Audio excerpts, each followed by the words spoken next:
আজ আমি বানালাম ভেটকি মাছের কাটা চচ্চড়ি। কাটা চচ্চড়ি বানাতে লাগলো পেঁয়াজ, কাঁচা লঙ্কা, আদা বাটা, রসুন বাটা, শুকনো লঙ্কা, জিরের গুঁড়ো, নুন, ধনের গুঁড়ো, হলুদ, তেল।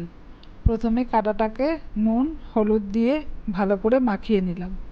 কড়াইতে তেল দিয়ে কাটাগুলো কড়াইতে দিয়ে দিলাম। তেল গরম হওয়ার পরে কাটাগুলো লাল লাল করে ভেজে নেওয়া হলো। ভেজে ভালোভাবে তুলে নিলাম। ওই তেলের মধ্যেই জিরে ফোড়ন দিয়ে পেঁয়াজগুলোকে খুব ভালো করে লাল লাল করে ভেজে নিলাম। তারপর একটু নুন দিলাম, দিয়ে আদা বাটা, রসুন বাটা একসাথে মিশিয়ে ভালোভাবে নাড়াচাড়া করলাম। তার কিছুক্ষণ পর জিরের গুঁড়ো, ধনের গুঁড়ো, লঙ্কার গুঁড়ো, হলুদ, কাশ্মীরি লঙ্কার গুঁড়ো সব একসাথে মিশিয়ে খুব ভালোভাবে নাড়াচাড়া করে একটু জল মিশিয়ে দিলাম। তারপর পরিমাণ মতো নুন, চিনি দিয়ে একটু জল মিশিয়ে ভালোভাবে মশলাটাকে কষিয়ে নিলাম। কষিয়ে নেওয়ার পরে ভাজা কাটাগুলোকে মশলার মধ্যে মিশিয়ে খুব ভালোভাবে নাড়াচাড়া করলাম, করে একটু জল মিশিয়ে ঢেকে দিলাম।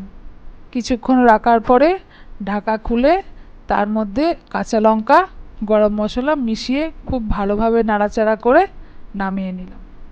করে খেয়ে দেখুন, খেয়ে যদি ভালো লাগে কমেন্ট করে জানাবেন।